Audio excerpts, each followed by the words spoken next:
Words Awareness Podcast, a place where we collect stories and circulate life-changing wisdom. I'm your host, Asher, and our guest today is Elizabeth Mm. and Lily. And you guys are here because we get to talk about failure, our experience with failure over a lifetime. And we get to share with folks that are listening and watching either right now live or later on when you catch us on replay. You get to understand about Lily's journey with failure and Mm. Elizabeth's journey with failure and what some of those experiences have taught them over their lifetime. We get to talk about that today. So we'll start with you, Elizabeth, if you don't mind telling us where you're hailing from, what you specialize in, or you adding value to the world, and who you've been a hero to. If there's anybody out there you've been a hero to them, yeah. I'm Elizabeth Planson, and I'm an intuitive solopreneur, activator, mentor, and energy healer. I'm a mom of two girls. I've been married for 14 years now, and I live near Chicago in the Midwest US. And really, I have found my purpose through journeys, which I'm sure we'll get into, right? Like the journey and everything like that. But really activating those who are here to help others as well in some sort of big way, who are here to make an impact. And so I help them step into their full potential, push past the fear, step into their courage and their true power. And I do that through my mentoring, my live light language activations, and then my healing work as well. Mm. Thank you, Elizabeth. And I love your color flare, by the way. The book, I saw the that. picture, this everything is matching today. How The about you, Lily? energy. What do you specialize in, Lily? Where you hailing from? Who you being a hero to, and all you adding value to the world, Lily? If you don't mind sharing I that. love it. Yeah, thank you for the space, Asher. Nice to meet you, Elizabeth. My name is Lilli Bewley. I am the dating coach for Finding Love. I'm one Mm. of the only trauma-informed, somatic-informed practitioners when it comes specifically to dating and love. And I take my clients through the journey of internal healing from the inside of themselves so they can attract the love of their life, the healthy, spiritual, epic love relationship that we all want in our lives. And this comes from my deep healing inside of myself, of course, going from living in a household where I did not have a great example of a healthy spiritual relationship, going through toxic relationship after toxic relationship, going through unhealthy patterns in dating, and really losing myself, not even knowing who I was through this whole process and doing the internal work. Because as we probably know, and if you don't know, now you know Mhm. that whatever you're attracting, it's a basic law of manifestation. Whatever you're attracting on the outside, if you're dating, if you're attracting emotionally unavailable men or women or whatever it is, but you're seeing a pattern, there is a mirror inside of yourself to what is happening on the outside of you. So my approach is an inside out approach when it comes to dating and love and relationship, meaning that I want to help women and men. I work with men one on one, but mostly women get in alignment with who they are, instead of being a role like a mom or an executive or a coach, a healer, a therapist, but really finding out who they are at their core and finding that confidence to go out there and dating. And instead of self-sacrificing and self-abandoning, but being very discerning about who's good for you and who is not, because choosing the right person is absolutely key. It's like the Mhm. number one thing that no one talks about in dating. But really finding that alignment inside of themselves so that their thoughts, behaviors, beliefs, and their actions all in alignment with what they want in life, specifically when it comes to dating and love. Wow. Well, we're gonna have an incredible conversation today because you guys gonna talk about stuff that I like to talk about. And it's interesting that when you just talk about the love stuff there, Lily. And I just saw this thing just a few minutes ago. I swear to God, I'm gonna read it to you. And it's being held up by a little bear, and it says, "I am too late to be your first love, but trust me, my dear. I'll do anything to be your last, to be your last." So I saw that just now, and I was like, "That's a very nice way of putting together." But it's kind of like a little, kind of slide away with the little bear holding the signs up. But on your own journey as far as the love piece, how challenging it is for you right now to kind of see people to occupy that space of financial love, Lily. Um, how difficult you said? Mm-hmm. How difficult is it for people to find true love? Mm-hmm.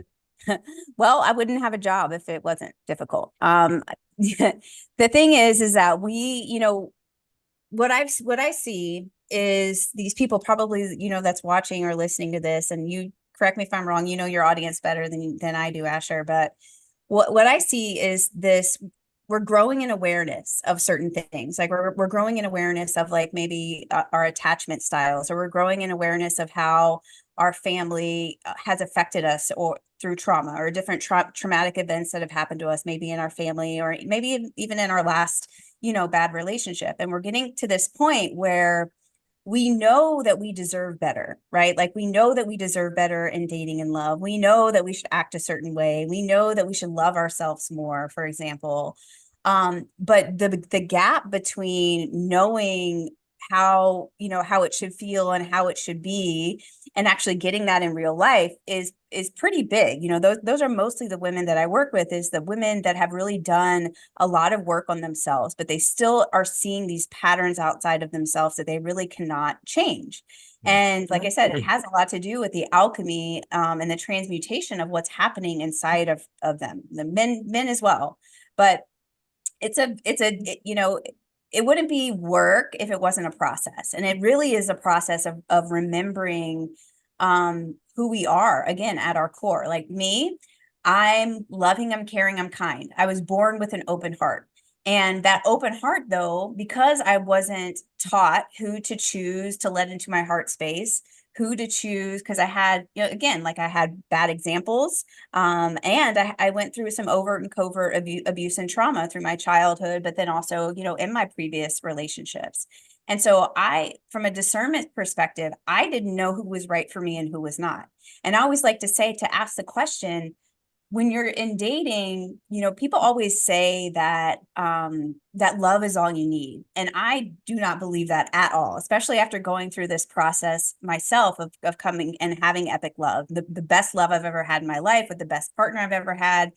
But what we really want is we want a willingness. We want willingness from both parties to meet each other halfway, to do the work. I don't know about you, but in my past relationships, I was always the one holding the weight of the relationship. I was always the one pushing the relationship forward to grow, to heal. I was always the one, creating the date nights on Friday nights that never ended up coming through.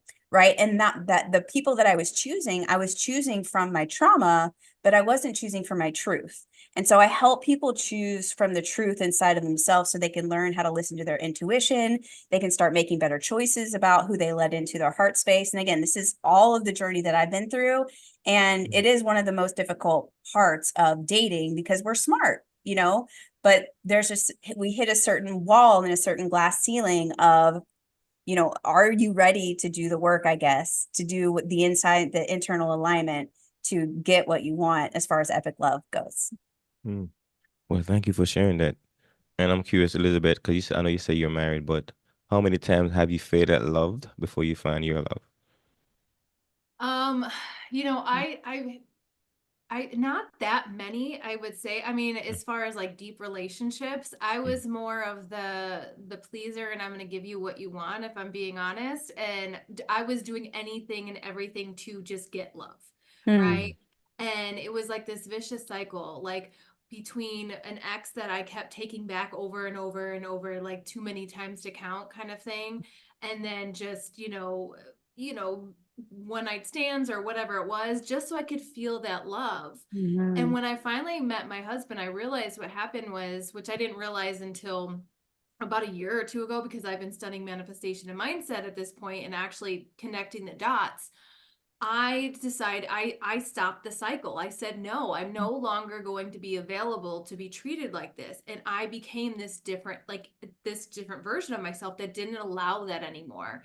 And that's when my husband actually finally came into my reality, is because mm, I was finally now in talking to what Lilli is saying when she's saying, you're attracting these things, these types of relationships or these type of people, is because you attract what you are on a Hmm. vibrational level, not what you want. So Hmm. really, when I shifted that frequency, that vibration internally, and I decided I was no longer available for this, what I was, giving myself for, and I wanted this, and this is who I became. That's when that real love came into my environment, because I was finally ready for it, right? I was finally having those standards and vibrating at that frequency to have that partner come in, someone that completely respects me and you know, honors me. And yeah, it is work. Like, I'm not gonna lie, we've been married 14 years. We've had rough patches. We've been to counseling, like, because we put in the work and to have that communication, right? And figure out, okay, we're not communicating properly,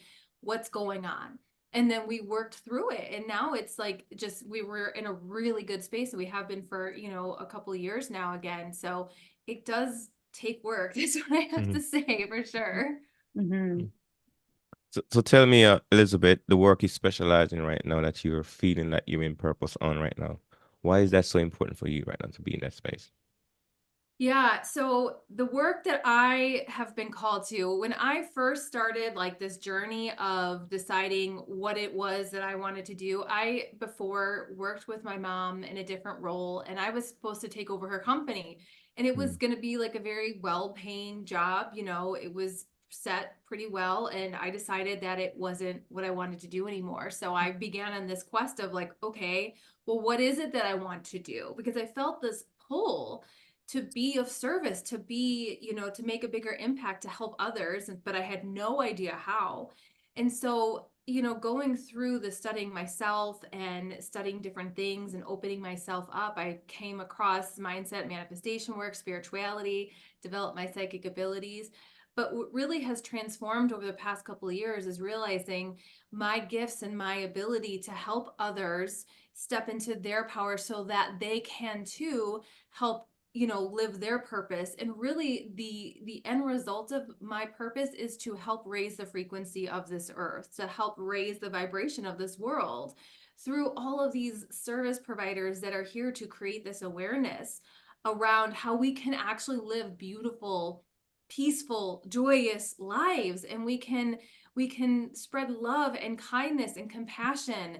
And we do that because, you know, one of my mentors said something to me that stuck with me. When you're like, well, I'm just one person, how can I help make the world a better place when there's so much, you know, turmoil around the world? But the more of us that come out and spread this, you know, our message, spread our purpose, step into our purpose to lift up the world's vibration, it creates the ripple effect, right? So essentially, I'm here to help create that ripple effect by, you know, activating those service providers, those vibration lifting leaders of the world to spread love. And so they can also then go make out and make their impact in the world. mm. I know you guys was connected in some ways, man. Because Elizabeth, you sound so lucky and fortunate. You find love in a relationship and you find love in your work. Lily, I don't know, would Elizabeth be a good client for you? What's that? Would Elizabeth be a good client for you? I'm not sure. That's hard to say. Hard to say at this point, but Right. definitely I'm right on board with what she says. You know, one of my big audacious goal for myself and my business and my impact is to help 1 million people find love. And the reason Mm, that is because of exactly what she's saying is I believe that there is a ripple effect. You know, the I always something that I strive to be is I have these 4 different feminine dating archetypes. It's a quiz, and anyone who's watching could take this. It's a datingarchetype.com. And I always strive to be, and I've healed enough to be the magnetic woman. And the magnetic woman is an archetype where she is on purpose. And again, this isn't like a mask I wear. It's actually it's who I am. She's on purpose. She knows who she is and what she wants. Because I've healed enough to kind of quiet down the noise inside of myself and the different influences, in the world. And, right on board, Asher, with what Elizabeth is saying is that what I've realized is that when I sincerely and authentically go out into the world of my version of the magnetic woman, it doesn't matter if I'm in a grocery checkout line and I talk to the clerk and I look them in the eye and I whoever I interact with out in the world, the way that who I am, I'm loving, caring, and kind with boundaries and with discernment this time, is I still create an impact. I can see that the love that I have impacts people even if I don't know them. And that's that is the transformation that I would love to see in the people that I work with. And I do see that. I see, I work with divorced women, twice divorced, executive level women who've gone through a good bit of trauma in their life. And they're kind of seeing that they've maybe put their kids through some trauma as well. But when they start to do the work and, with love, what really happens is a transformation inside of themselves. They become the example that they have always wanted to be for their children at no matter what age. And really this is the internal alignment. This is the magnetism. And I talk about dating and love in particular, but it really boils down to magnetism for money. I'm sure Elizabeth agrees. Magnetism for money, magnetism for opportunity, magnetism for impact, magnetism for love, everything. But it's really about this internal space and internal clarity in our bodies and our nervous system so that we can actually be this strong version of ourselves, but also maybe can be vulnerable as well. If you're a woman, I'm sure you struggle with vulnerability and being strong. Like, oh, I always have to be the strong one. But really, we really want to be seen and heard and understood and loved. And that's kind of the work and the dance that I do. Well, I do support your dream, your 1 million impact, and it's something special about when you have big dreams. I'm a big person, if you go through a big dream and a small dream, what's the difference between both of them if you fail at it? So Mm-hmm. 10 years from now, or 5 years from now, if you fail at going after 1 million people, but you go after 1,000 people, what's the difference between if you fail? And I think the capability is part that you actually gain if you go after a big goal. I always encourage people to go after something big because even if you fail at it, you end up creating so much capability because you go after something big. Mm-hmm. And when you was talking about the love piece, it kind of hit me a bit. I was thinking about the critical mass Mm-hmm. of people that become conscious. Like, what's that critical mass number? If enough people like find this thing and conscious about it, would it activate a lot more other people? Like, what is that number? And Mm-hmm. there was a story I was reading a couple of years back about like these monkeys on this island. I think it was somewhere in Japan somewhere. And if you heard that story before, and I don't know how true it is, but it kind of had me think a different way. It was like, so there was a group of monkey on one side of the island, and they learned how to wash potatoes in the water and eat it without the dirt on it, and it just start teaching their offspring. And then eventually start teaching other the folks on the island the same thing. Then a couple other monkeys on another island automatically like became conscious of that same skill and start doing it without being taught. And it was like, okay, so there's a critical mass number. Once enough people know it, then another people in other places start like recognizing it. So I Mm-hmm. don't know true that story, but it had me thinking about, okay, if we enough of us start doing something, making an impact, then enough if enough of us do it, then other people might be able to access it too. What are your Yeah. thoughts, Elizabeth? For me, it's because I truly believe we're all connected. We are Mm-hmm. all connected energetically, and essentially we are one. So everything that we do, it can be felt throughout the world. And I'll give you another story that's an example of that Dr. Joe Dispenza talked about in his book, where he was saying this in Washington, D.C., they had a group of, I think like 1,000 people. I can't remember how many it was, but they were meditating every single day where they were sending love Mm-hmm. to the city, the town, right? Every single day they're sending love to everybody in the town. And they noticed that after that month, that crime had reduced by 30% because basically they were feeling this higher vibrational frequency. So there was less likely, this less energy of this lower vibrational actions being taken. So Mm-hmm. that is really why Lilli's work is so important too. And when she mentioned about when she goes to the grocery store and doesn't know someone, leaving everybody with the impression of increase. That was Mm-hmm. something that I learned from the late, great Bob Proctor, where everyone you meet, you want to leave them with something where it increases their life in some way, even if it's just a compliment, right? Because that also is going to raise their vibration and their frequency in their life. And it's just this that helps with that ripple effect. Mm-hmm. So what do you say to someone that I know we're talking about high vibration, but then we wouldn't need for high vibration if people wasn't accessing the low vibration. So what do you say to somebody in low vibration that feel like they're a failure so much in your life about different things, different experience, and what one of those major failure in your life around love, Lily, around the Mm-hmm. love piece that you can share that you actually came out of learn a lot from that other people might be able to see themselves in your own story. Hmm. Well, to answer your first question, if someone is kind of really low about themselves, about where they are in their life, and, nothing can seem to work out, and, I'm good at everything. Like this is everything that I told myself. I'm destined for this shitty relationship. Sorry if I said that S word, but that's who I am.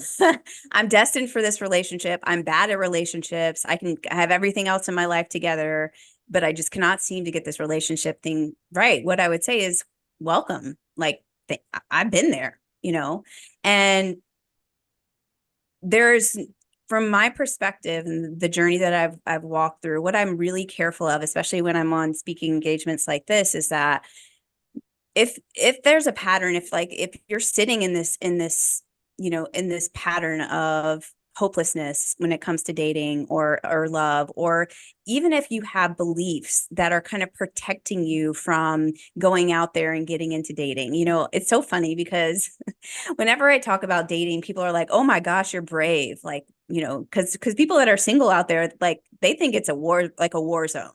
They're like, dating sucks.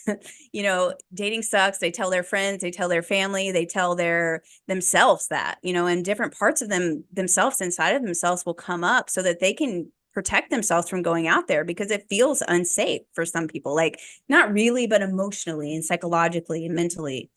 So what I say is that it's not really that dating sucks. It's that your experience with dating sucks. So the opportunity is to change the experience. So we change the experience by the subconscious and unconscious patterning that's happening. We've probably done a lot of the conscious work. You've probably read a lot of the books, probably listened to a lot of the podcasts about healing and about attachment styles and what's going on. But there are definitely some subconscious and unconscious patternings that are happening.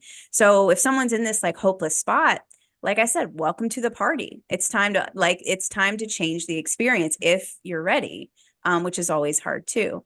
And then your second question, Asher, about failures. Oh, failures on top of failures on top of failures. Even in my current, the current partnership I'm in, at the very beginning, I went back to my old patterns. Parts of me didn't believe that this wonderful man that was showing up for me, that I deserved still, even after doing all the work on myself, even after, having my business for over 4 years. But it is within the failures that I do find the opportunities. Like people really, really don't like the dating apps. I don't know, what your status is, Asher, if you're out there dating or, kind of where you are, but, people don't really like the dating apps. And it wasn't until that I really, really honed in on what was happening inside of me, what was happening in my body and my nervous system, why I had anxiety and overwhelm if I didn't hear from somebody within 48 to 72 hours, why, I was really kind of critical or judgmental, or was really quick to kind of turn off the conversation and be judgmental and try to control things. It wasn't until I really started to look inside myself for why that was happening that I really was able to start to pinpoint on where I needed to heal. So like failure on failure on failure. And what Elizabeth said too, girl, I've been there. I always used to say, I have a social media post that I kind of like recycle every year or so. And it's basically says, I slept with 2 men in one day and I pimp myself out. I literally pimp myself out for love and affection, attention, and validation at some points in my life. Right. So even though we tell ourselves that we can handle this, and I'm all for the feminist movement, I'm all for like sexual exploration and everything like that. But if you are real with yourself, do your actions, behaviors, thoughts, and beliefs line up with your highest purpose, your highest good in life? And that's where like this movement, this feeling of love, this like change inside of ourselves to get change on the outside of ourselves, that's where it really lies. I'm gonna challenge something here a bit when it comes to, because I think we have a poor quality of people having the skill set of relationship building. I don't think a lot of that exists in a lot of people out there in the world. So then when you're trying to pair up two people that is not good at building a relationship, and then they're trying to come together and have a good time, and then they're not having a good time because they're not comfortable with themselves individually, then how do you bring those two together to end up creating this kind of thing that we call a good relationship? And I don't think a lot of people, because I know me personally had a lot of, like you asked me my status, like my status right now is no woman, nobody. I'm just want to be alone by No woman, myself. no cry. No, no. but I turned that thing off for a while because I just really I got to work on some stuff for myself, and those stuff require me to be very selfish. And I just don't want to put another person to something where I'm not gonna show up for them the way I want to show up. I want to build this thing first. But I recognize that I'm just noticing a lot of people like they don't like themselves. So then they go into a relationship and then they expect somebody like them when they don't like themselves. That's very hard to ask for a healthy relationship in that space. I don't know if you see a lot of that, dear Lily.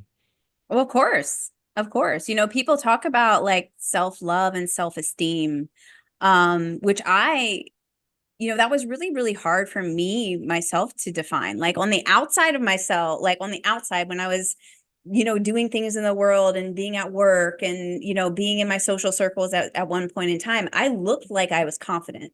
Like I Hmm. was very, very good at my outward projection of myself, being like vibrant and vivacious and like, all of these things. But really on the inside of myself, I was very unhappy. I was, I'd like to say like spiritually, emotionally, psychologically like dead. I was dying because it was really messed up for me because I was doing all of these things that everyone in the world told me that I was supposed to do and supposed to be, and I was supposed to be happy. But really what I wanted at my core was I wanted, like, obviously, like I'm very relationship and love driven. Like connection and love are the two sexiest things for me in my life, right? And the way that I was going, I never got any of that. Not from Hmm. anyone in my life. I really just wanted to be seen and understood and loved for who I was. And I think everyone really wants that at their core. I forgot what your question was. I'm just like rambling, but Okay, I think I lost the question too. Maybe Elizabeth remember. What are your thoughts, Elizabeth? Well, I was gonna address your question as far as like failures go, right? Hmm. And so what I teach my clients and what I live by is really failures are just feedback and in a way for us to address what we need to work on, how we can learn and grow and expand. And really failure is when you stop doing the thing that you want to, you're working towards, right? When you give up. That to me is what failure is, when you just give up. But if you make mistakes along the way, that's okay, right? Like I really invite those who think that they failed all these times to reflect back on those quote unquote failures and what can you take away from that Hmm. experience? What did it do for you rather than, to you, or how did you fail in that? How did it expand you? How did it challenge you? How did it cause you to grow? Because that really is what we're here for, is for expansion and experience and growth, right? And you're never going to get it perfect. It's not going to be rainbows and sunshine the whole way. That's not the point, right? Because then life would be boring and we wouldn't, have those wins. It's kind of like you have to experience the losses to appreciate the wins, right? So they're always for a reason. So I would, invite your listeners maybe to change the perspective on those times where they feel they have failed and not be so low about it, is if they can, change that perspective and really honor those experiences for how they've shaped them for who they are today, and realizing how strong they really are, that they've kept going right after those failures, and they keep going and they try something else, and they're not, they're motivated to just want something more for themselves. Well, thank you, Elizabeth, for getting us back on track. I'm just kidding. No worries. But here's my other question for you, Elizabeth. Yeah. Based on the work that you're doing right now, like specifically, who are the people that you want to be a hero to right now? Who do I want to be a hero to? Those people that feel this need to, or this desire to help others, or have this big purpose on their heart, and they just can't get it going, right? They're afraid to step into that. They're afraid to leave their 9 to 5 to pursue this purpose that actually lights them the hell up, rather than doing what, as we were taught, at least what I was taught from my parents' society, like, you go to college, you get the job, you get the 9 to 5 job, you work, you retire, end of life, right? And I feel like there's many people out there that are tired of that same old, and feel like they want something that lights them up and makes them happy every single day to want to help others. So I'm a hero to those people that are really ready to step into their true purpose and their full potential and full power. and I'm going to help you do that. So that's kind of like who I feel a hero to, besides, you know, my kids and my husband, but Those are home heroes, yeah, public yeah, yeah. heroes. You got some folks out there you want to like, okay, I want to be a hero for them. No, that's interesting. And I love that, by the way. What Mhm. about you, Lily? Ooh, thanks for sharing that, Elizabeth. It's beautiful. Of course. For me, the heroes that I want to be a hero to is all of the inner children inside of myself and the different parts inside of myself. What some work that I do, and just to be clear, like I'm a coach, I'm not a therapist. My therapist said I should be a therapist, but I said, girl, I'm not going back to school, so here I am. Mm-hmm. And if you haven't noticed by now, I do a lot of the internal healing work, and it is very similar to therapy, but again, not a therapist. So the different parts of myself that have seen me self-sacrifice, Mm-hmm. self-abandon, have seen me choose other people and other things over the safety that they needed, that they never really got. And I don't know if you're familiar at all with inner child work or different kind of work that we do inside of ourselves. If not, look it up or, Mm-hmm. DM me on Instagram. But um, that's who I want to be heroes to, because again, what I have seen in my life and what we've been talking about is this global impact. And until that all of my inner children inside of myself feel safe enough, like not 100% safe, that's not life, but safe enough and have felt the protection and support and consistency that they never got in life, which is, part of the trauma that I experienced, and I can't do anything. I can't speak like this. I can't be authentic. I can't connect with my true purpose and my true wisdom. I can't show up for myself in ways that I really, really want to show up for consistently. I can't speak up. One of the agreements that I have in my partnership with my partner is that we immediately speak up for what's happening inside of ourselves. And the only way that I can do that is if I'm a hero to those parts inside of me. Mm-hmm. And within that kind of alchemy, I can show up in the world. I can create impact. I can be consistent in different parts of my life that I wasn't able to be consistent on. And whether that be, speaking up and showing up are the two things that I do for myself in different ways. Whether that be boundaries, whether that be, saying, hey, I don't really like this, or one of the I'll tell you a story. One of the very first times in my journey that I spoke up for myself, it was at the doctor's office. And I didn't know, I was like, I call her baby Lily. She was baby Lily. She was like this like 7 or 8 year old operating in this world that she, in the real world, she was like maybe, I think, early 30s or something like that. But she was a baby because she wasn't developed. She didn't have any emotional skills. She didn't know who she was. But I remember the very first time that I spoke up on behalf of myself was at a doctor's office. And I have always had this up and down, until a few years ago, this up and down relationship with my body, with weight, with bulimia, with eating disorders and things like that. And getting on the scale at the doctor's office was super triggering for me. Like, I didn't want to do it. It didn't make sense. Like, why do they always need to weigh me? Like, they don't need all that. And so I remember, I was so uncomfortable going into the doctor's office, but I had planned in my head, I'm going to speak up for myself. I'm going to tell the nurse that I don't want to get on the scale. And again, this is me like way at the beginning, where I didn't really have a voice for most of my life, or I had one, but it wasn't really me. Mm-hmm. And so I remember she asked me to get on the scale, and I said, as an act of self-love, I prefer not to get on the scale today. And she was like, mind blown. Like, who asked that question?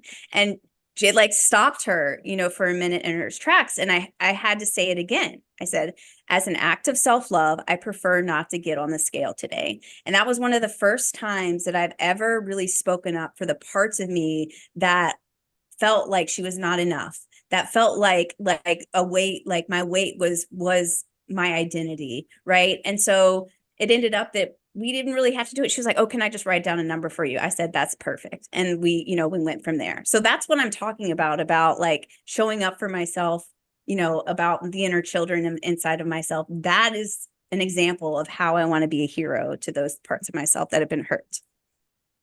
Congratulations, Lily. Oh Thank my God. This is something I learned after being listening to a lot of people talk. And sometimes people say like you gotta find your niche you. or you gotta find the person you want to be a hero to. Mm-hmm. And it actually got clear to me after I was talking to another lady that was on the podcast. And she mentioned that, I was molested when I was 10 years old. And for like all the way into her 50s, she just couldn't tell anybody about it. And she was carrying that weight for a long time. Mm-hmm. And then she was like, I want to be a hero to those 10-year-old girls out there in the world. But then I realized, you know what? When you're being a hero, the person you're looking to save, that person might be a grown person like you, Lily. But Mm-hmm. inside of them is that 10-year-old that needs somebody to come over there and tell them exactly how to get out of that space. And I was Mm-hmm. like, so no, you're not looking for 10-year-old kids, but you're looking for a grown person to have a 10-year-old person in them that you're still living in that space where they feel like they're trapped and they can't actually express themselves. I was like, you can find people to talk to now. You just gotta find people that have that same kind of like rich, person in them that was trapped. And after that, I realized that when it comes to like finding people you want to talk to, he's a person that you've saved, you've been a hero to yourself in, and Mm-hmm. somebody have that same person inside of them that they haven't empowered yet. And how do Mm-hmm. you empower that little 10-year-old girl? Mm-hmm. So that she can mature, so the maturization process can actually work and happen for them to grow up to that grown person. So Mm-hmm. that kind of like hit me just now when you was talking about your story. And I see you look very curious there and interested in Elizabeth. What's on your mind over there? What's Mm-hmm. on my mind is we're just elaborating on or going on about how powerful inner child healing really is, and it has Mm-hmm. been in my life too. And it doesn't necessarily have to be a trauma you've experienced as a child, but like, and I'll give you an example. My father passed away very suddenly, and he was not well, but it was a very traumatic goodbye. I won't get into the details, but I had like 5 minutes to say goodbye, and I had to leave. Mm-hmm. And I did so much healing around his passing, multiple times around his passing, and the anger I felt that he wasn't taking care of better of his health and all these things. And this happened when I was in my 30s that he passed away. And I was at a retreat this past spring, and my mentor said, I want you to think about someone that you're angry with, that you still have a negative charge to. And I was like, Mm-hmm. I'm not angry at anybody. Like I'm good. And then she's like, just quiet your mind and let it come out. And of course, out comes my dad again. And I'm like, what the heck? I'm like, I've healed this so many times. Like, how many more times do I have to do this? So later that night, we're in a healing ceremony, like meditation, and it's inner child work. Mm-hmm. And what happens is I go, with my inner child, and she's in that hospital room. And it was like, because that child is seeing her big, strong dad, in this state, and it really affected my inner child that was in there. And so just realizing that I had never done inner child healing work surrounding this, because again, this happened in my 30s. So I was like, why would I do that? But really, it was a missing piece. I feel like that finally I could set this free, right? And be done with this, this feelings, these anger, whatever it was, the healing work that I need to do surrounding this. So that's just like for me, what was coming to mind, that, how important inner healing child really is, how that work is, and how it can come at any times and benefit you in so many different ways. So if you're feeling like you can't get over something, that you've tried everything and you haven't tried inner child healing, I'd Mm-hmm. highly suggest it. What is your biggest failure, Elizabeth? Oh, it's hard because again, I don't believe in failures. But for me, I think the biggest struggle that I've dealt with, and something that I overcome with, is the confidence in continuing on in, my power and my purpose, and how my business has transformed over the past 2 years. Because when I first started out, and I was like dead certain on it, I'm like, I'm a mindset and manifestation coach, and this is what I am, and this is how I'm going to be for the rest of my life. And it just wasn't like, it wasn't hitting, like I wasn't getting the results in my business that I had hoped, right? And I was like, what the hell? Like, how can I not manifest this business? Like, this is what I do and this is what I teach. But realizing I really wasn't um honoring all of my gifts and all of my purpose, because I kind of had let my intuitive gifts go to the side. I really wasn't paying attention. And my healing gifts, I kind of like let them fall away and really wasn't using them with my clients on a regular basis. and realizing I wasn't being true to myself and authentic in all my abilities and my purpose. So now that I kind of encompass all of it together, it's starting to shift and change, right? And I'm really feeling that power in my business and the momentum and everything like that. So that would be like one, failure. And then I guess another, and it's not really failure, but you feel like a failure at the time when you're a mom and you don't handle a situation right with a hormonal preteen daughter, and you're like, oh, I sucked it, like I totally messed that up, like I should have done this, I could have been more patient, or I could do this better. And so for me, that's a learning experience as well, as I'm going through and trying to be a better mom and a better wife and stuff like that. So Mm. Elizabeth says she don't believe in failures. Okay. What about you, Lily? it's feedback. What about you? I mean, What's your biggest failure? my biggest failure? Hmm. Oh man. I believe in I do believe in failure because I feel like I've hit my knees on the ground so many times in my life. Um, oh, I mean, they happen every day almost, and I do use it, if you want to get spiritual, I do use it as feedback. I do use it as opportunity. I think what the difference for me is when I do hit failure, um, again, the work, the internal things that are happening inside of me when I hit failure, when I do, and again, almost every day. Like, I had to talk with my partner the other day and it didn't come out like as gracefully and as beautifully. And I didn't express myself as like clearly as I had it in my head. And it caused, a little bit of a rupture, a little bit of a rift. And, we repaired and we're repairing from that. Right. But I think the difference now is when I do hit failure, I've done enough internal healing inside of myself when parts of me don't latch on to that failure and tell me that I am wrong, that I don't belong on this earth, that I'm not enough, right? I've done enough work inside of myself where I can see the lessons now, but I've been in spots in my life where I did not. I just kept trying to be somebody different. Kept trying to achieve. I kept trying I always used to say that my self-love tank had holes in it. So it was a constant like hustle and battle for me to get love on the outside of me so I can feel it inside of myself.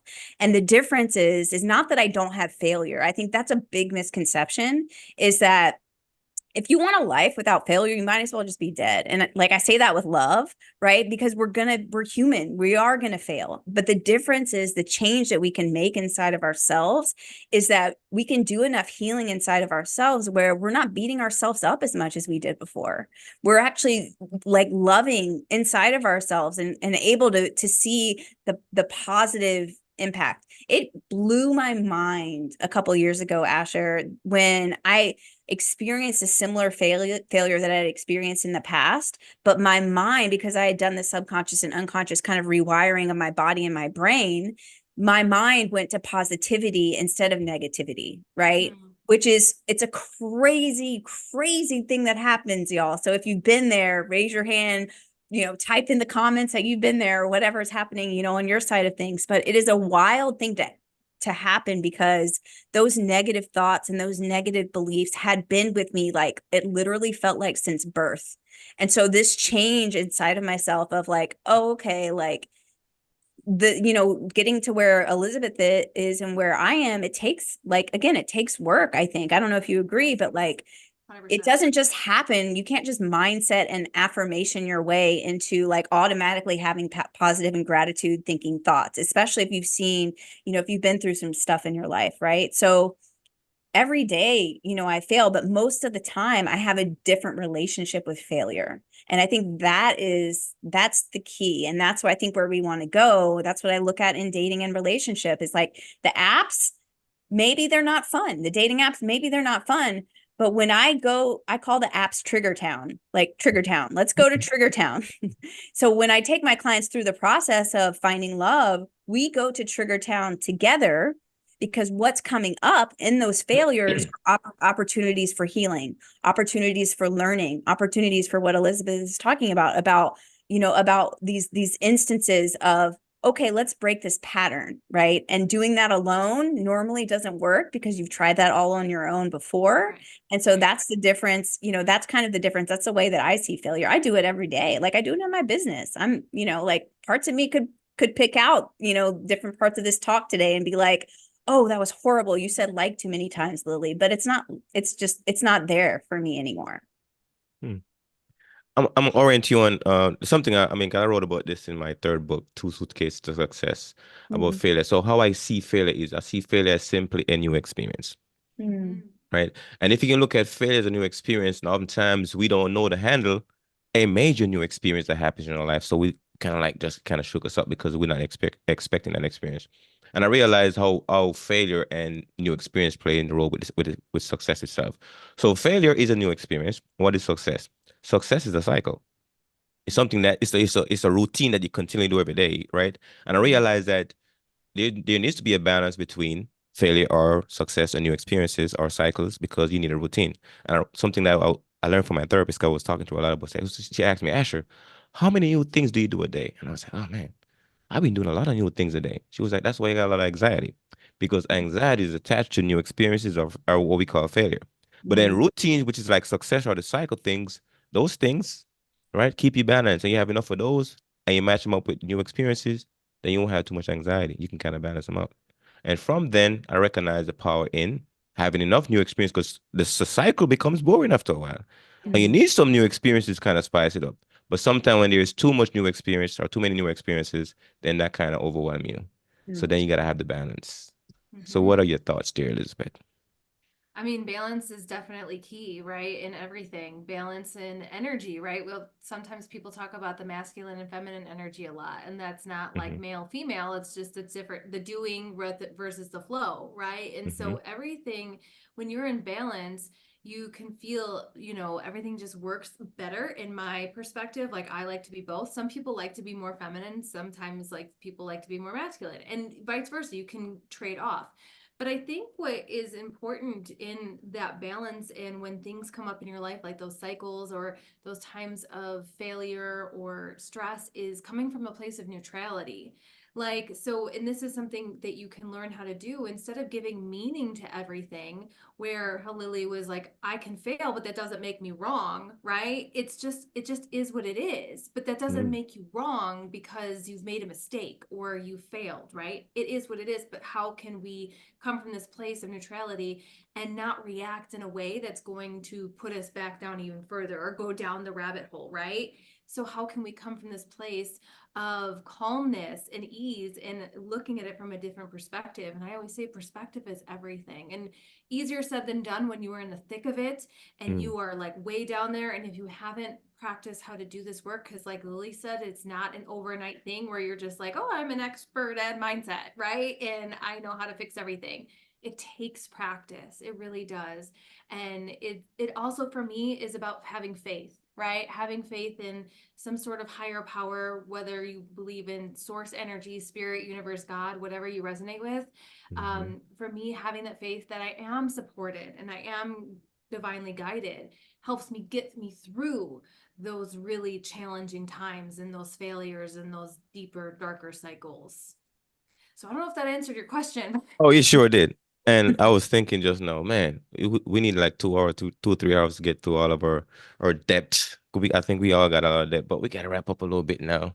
And it was an incredible conversation talking to you about and understanding your journey, what you specialize in, how you adding value to the world, and who you being a hero to. So now, Elizabeth, if somebody listen to you right now, like, oh my God, Elizabeth is my hero. I feel like she's being a hero to me right now, and I would love to work with her. How can I do that? You can go to my website. It's just my name, elizabethplanson.com. And also, I'm on Facebook, Instagram, TikTok, or email is elizabeth@elizabethplanson.com. Perfect. Same for you, Lilli. If somebody heard you and like, she gonna find me the right person. I gotta work with Lilli. How can I work with you? Thank you. Well, thanks for this time. Nice to meet you, Elizabeth. Thanks, You as Asher. well.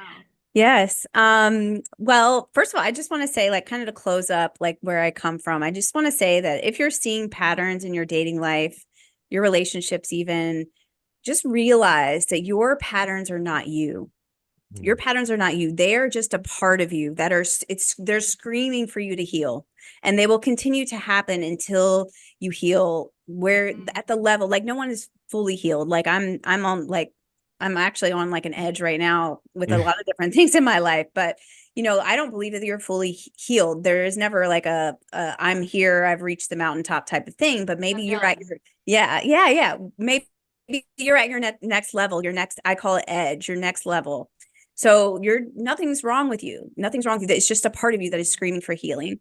To any women out there that are either dating or in relationship, situationship, I see you, Mm. that really want to know kind of what is happening in your patterns, like why this is happening, why you're seeing the same type of person come up again, why you continuing to self-sacrifice, self-abandon, why it just doesn't feel good, why dating doesn't feel good. I invite you to go to datingarchetype.com. You can take a 2-minute quiz there. You'll find your feminine dating archetype, which will reveal your blocks to love and help you find your true love match and get you kind of to the next level to ascend and transcend to. Other than that, I'm at lillibewley.com on all of the socials. Drop me a DM on Instagram if you heard this or if you want to just kind of chat about any questions that you have. Perfect. And another question for you there, Lily. What is your biggest takeaway or giveaway if you want to from this conversation? Um, my biggest takeaway is I just love being in these conversations. I mean, I think that my biggest thing about what I do here on earth is just to be an example of what I never had an example for, about being who I am, being, people throw around like the word being authentic, but it's more than that. It's like rooted in my body and my soul about how that we all have the opportunity, because I've been there. I always say, like, in my life, I'm surprised that I didn't end up either dead or in jail. Like, those were my patterns growing up until today, right? Because of all this, like, I know why now, but I also know that we have the ability to change. Like, we have the ability to at our deepest level and deepest core rewire and change the unconscious and subconscious patternings that are happening inside of ourselves.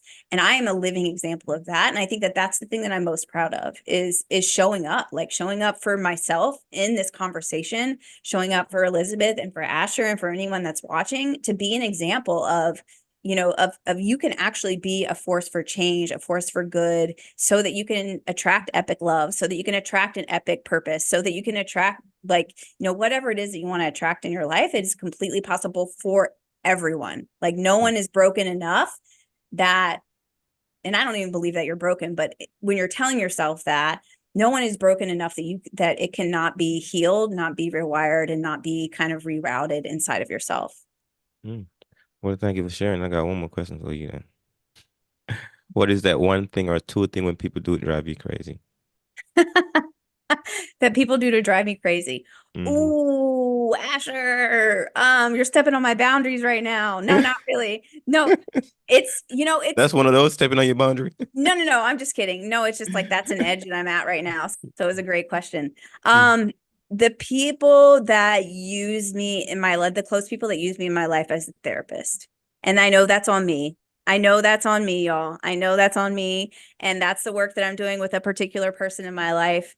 And that's what's getting to me right now. Thank you, Asher. All right, let me jump to Elizabeth then. Thank you for sharing. What about you, Elizabeth? What is your biggest takeaway from this conversation?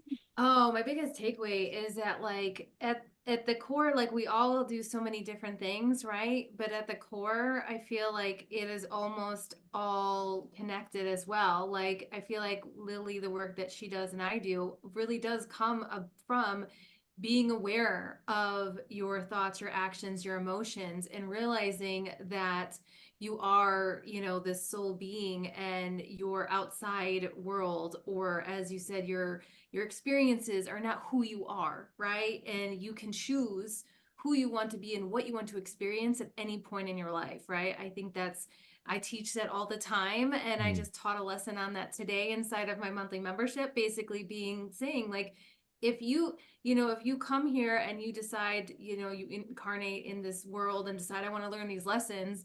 And as you're going through them, you're like, well, this sucks. I don't want to do this anymore. You don't have to. You get to decide what you want to experience in this world. So I think that was like just the connection. Like you said before we got on that, we're going to have a connection some way or somehow, no matter what. Right. And I feel like that was a really like, oh, yeah, I see it. Like, that's so cool.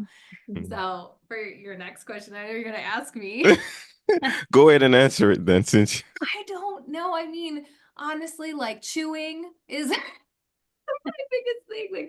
Like I like on my whole life I've been, this is so ridiculous, right? But like I can't stand loud chewing in my ear when people are chewing or chewing with their mouth open. Like that really is like the thing that, but on a deeper level, like what drives me crazy, I would have to say, is when um people complain about other people, right? And that's something I have also shifted in my life. Like since studying this work, and or complain online or are just rude for no reason, right? Like you don't have to be unkind, right? You don't have to comment if you don't have, it's almost like the old saying, if you have nothing to say, don't say anything at all.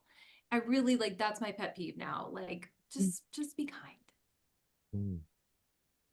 That align with love, and which I Yeah. think we talk a lot about love today. And if we're not showing love, but we're being unkind, then hey, like, but sometimes this is something that I do thank some people sometimes. Sometimes you meet a real asshole, and they do some real asshole stuff. And Mm-hmm. it kind of make you aware of, damn, I didn't know that stuff was there. So then I Mm-hmm. was like, I thank the asshole for making me aware, because I was like, I wouldn't want to be the person that plays that asshole. I wouldn't be the one that play Yeah. that role. So for some reason, that person volunteered for that role to be an example for me, and I have to thank him sometimes. Like, I thank you for being an asshole, because now I recognize something that I wasn't awakened to.